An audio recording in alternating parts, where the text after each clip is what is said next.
Shri Gurubhyo Namaha children. Welcome to our online teaching academy Ekalaiva.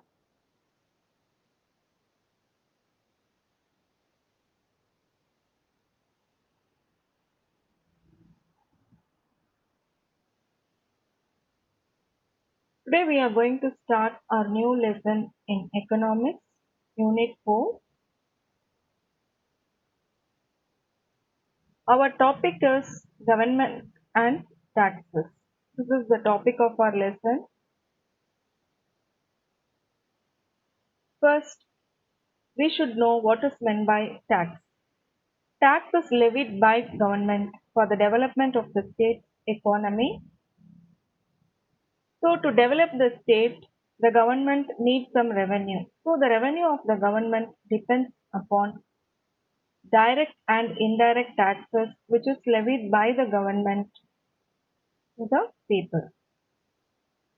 First, if we take direct taxes are levied on income of the person and the indirect taxes are levied on goods and services by which the government mobilizes its financial resources.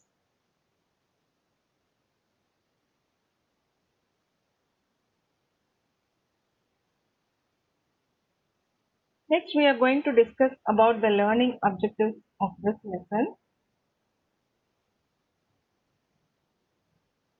So, we are going to understand the role of the government and development policies to gain knowledge about tax and its types, to study how is tax levied, to gain insight into black money and tax evasion, to know the difference between the tax and other payments, to understand the taxes and its development. These are all the various topics we are going to discuss. So now we are going to discuss the role of government in development policies.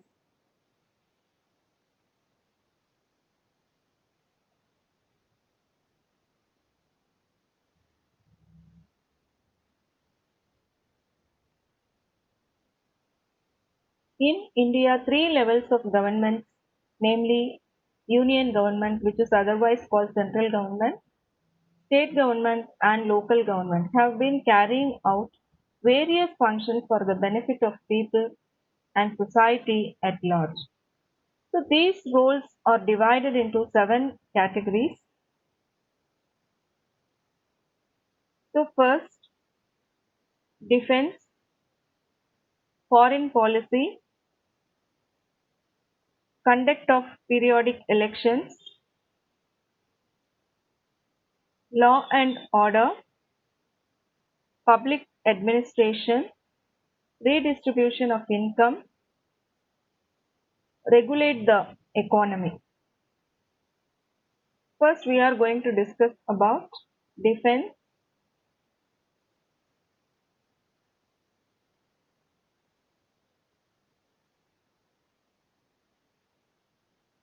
This is an essential security function to protect our nation from our enemies.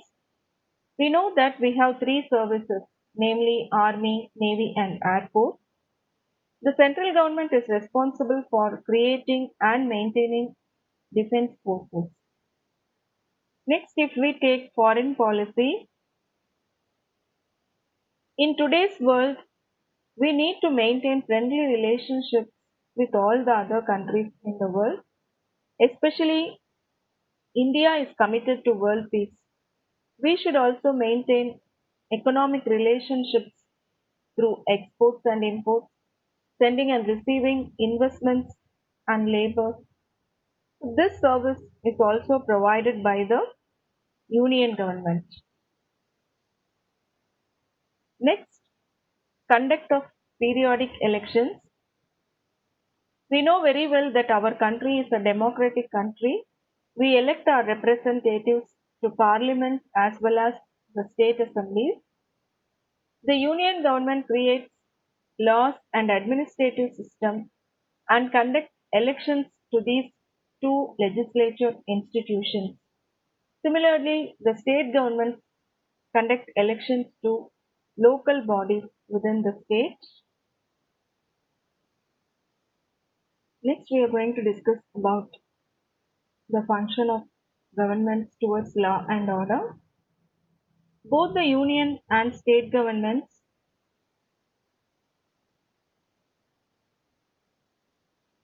enact numerous laws to protect our rights and properties and also to regulate our economy and society.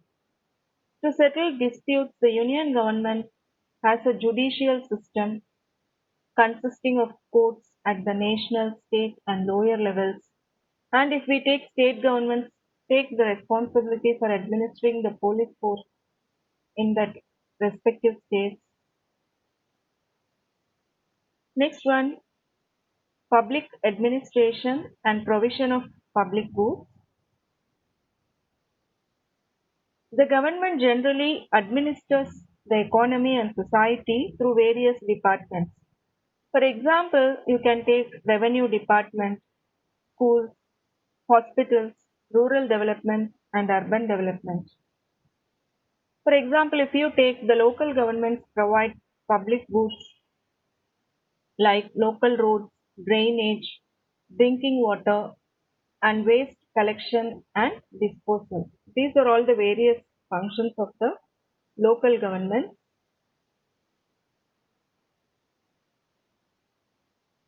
Next topic is redistribution of income and poverty alleviation.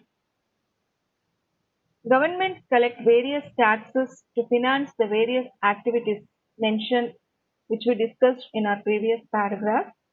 The taxes are collected in a way that the high income people can bring in more tax revenue to the government when compared to the poor.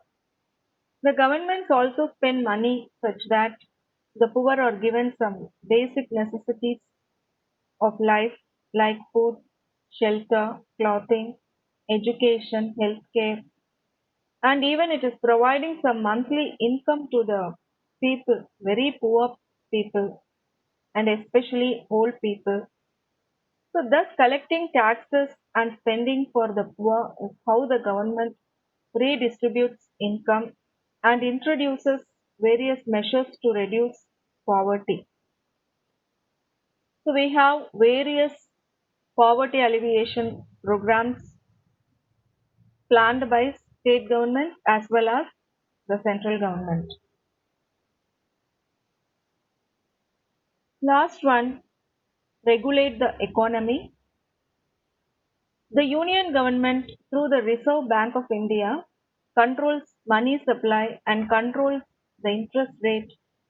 Inflation. Inflation means rise in prices and foreign exchange rate. So the main objective is to remove too much of fluctuation in these rates. The union government also controls the economy through various other agencies such as Securities Exchange Board of India and Competition Commission of India. So all the governments in India run public sector enterprises to provide important goods and services at affordable rates to the people, especially poor people.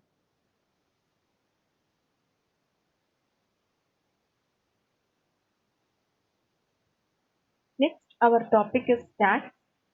If you take the word tax, it is derived from the word taxation, which means an estimate.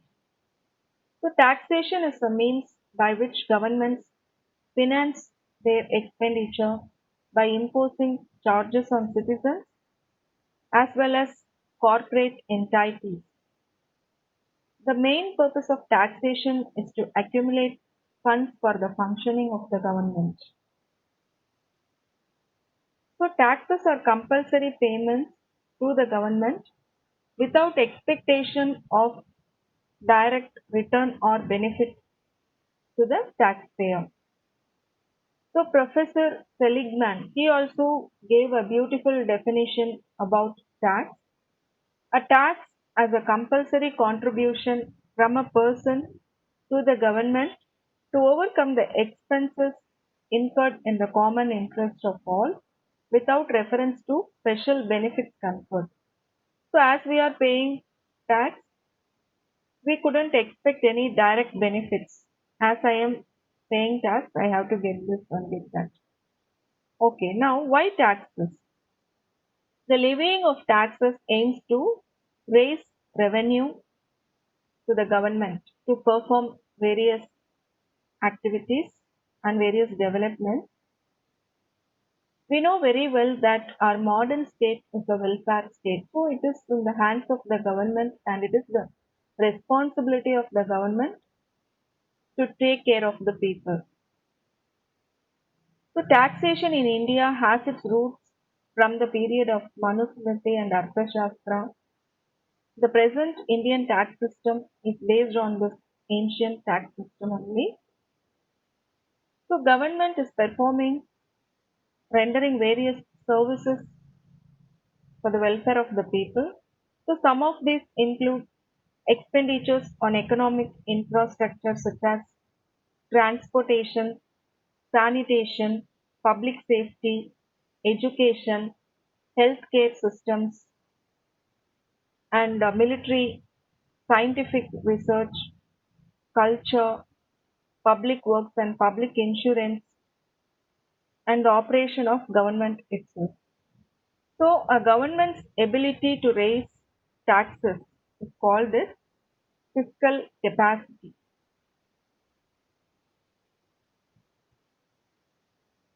Children, today we discussed about tax, definition of tax, and role of government. Tomorrow we will be continuing our discussion related to tax, different types of taxes and all. To receive our online lessons, please press the subscribe button and you will receive the latest updates. Thank you, children.